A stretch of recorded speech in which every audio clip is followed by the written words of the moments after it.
Bonjour, je suis contente de vous retrouver ici dans nos locaux de Génia 50. Vous savez que nous vendons des revues, des livres. On a fait la promotion pour le livre de David Châtel récemment. Là, aujourd'hui, nous allons parler d'un livre qui est sorti en 2007 et c'est Maryvonne Perrotte qui l'a écrit sur le phare de Gatteville. Bonjour Maryvonne. Bonjour Christine. Pourquoi as-tu eu cette idée d'écrire ce livre ?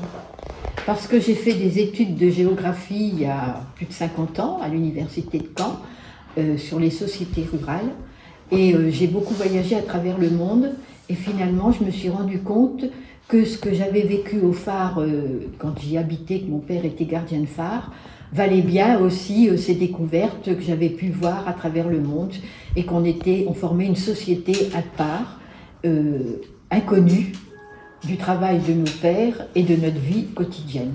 Donc j'ai voulu faire cette histoire et en faisant de très nombreuses recherches historiques. D'accord, c'est ce que j'allais te demander.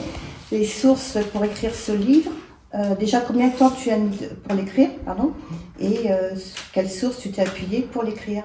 Alors j'ai mis 5 ans de travail, de recherche, parce que je travaillais aussi, donc fallait que je... Et donc j'ai écrit mes souvenirs. Mais je suis allée aux archives départementales de la Manche pour trouver toutes les archives.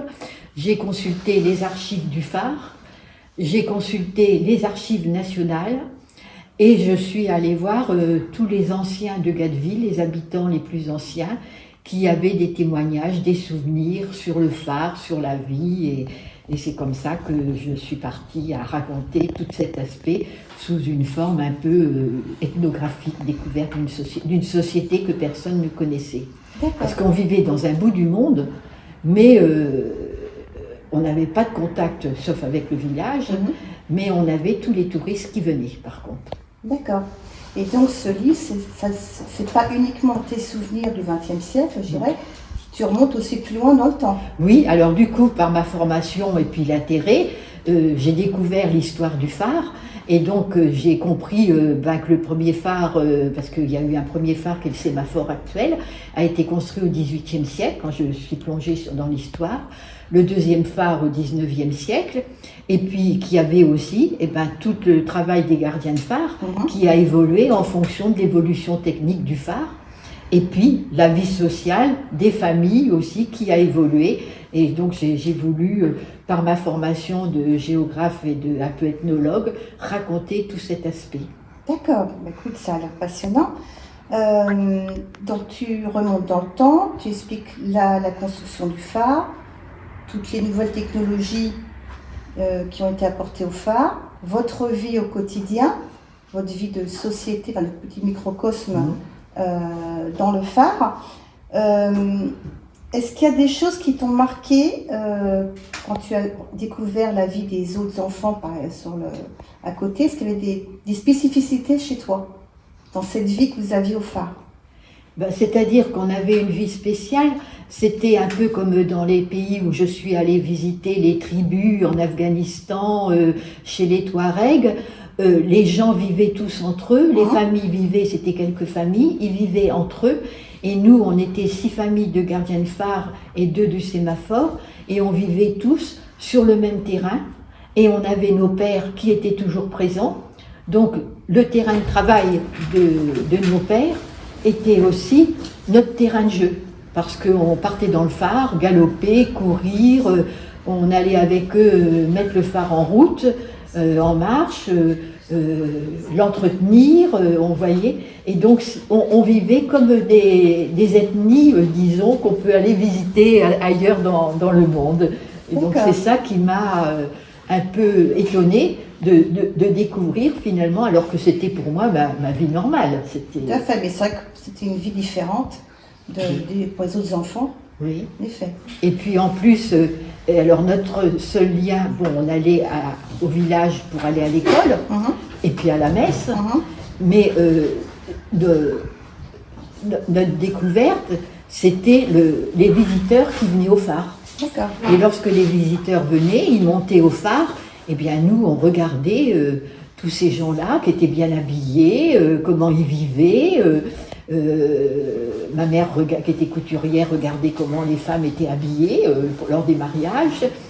C'était la découverte du monde pour D'accord. nous.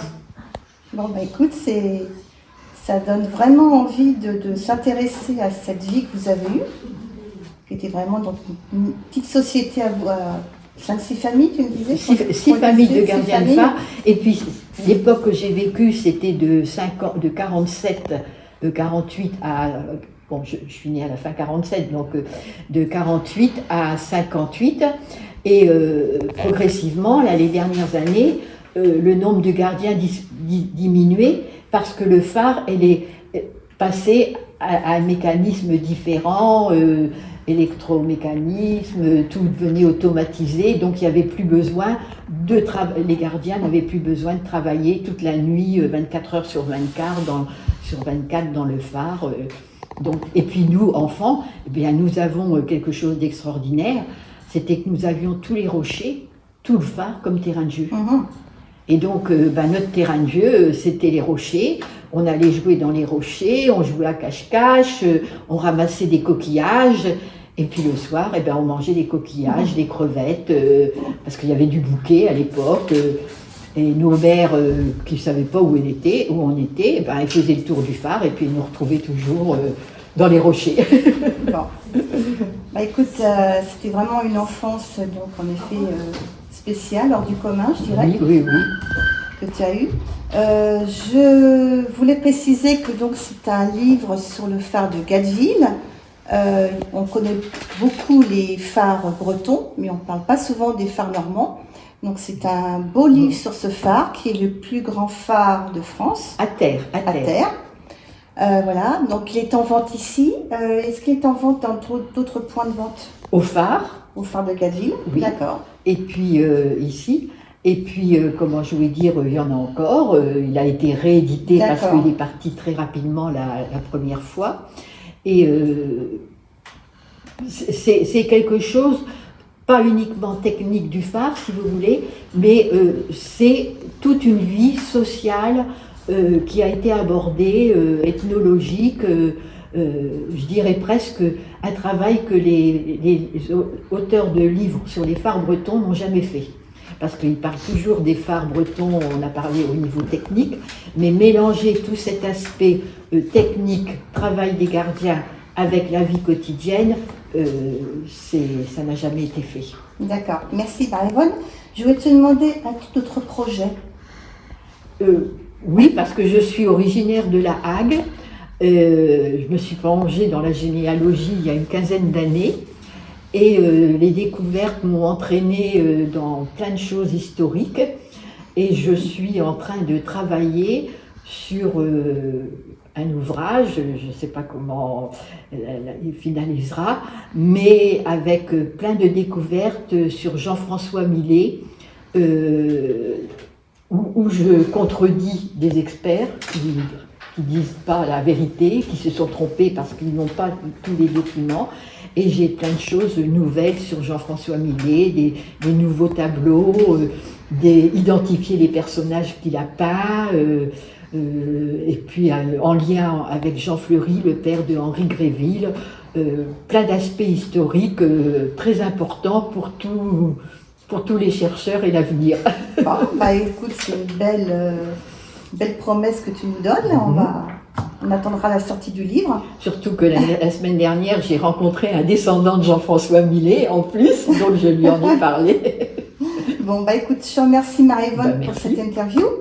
C'est avec plaisir.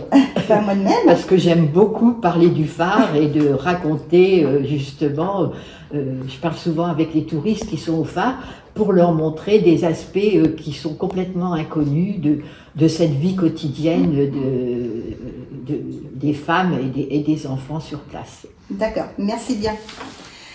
Je vous dis à bientôt pour une prochaine vidéo. Je vous souhaite de bonnes fêtes de fin d'année, un bon Noël et à très bientôt.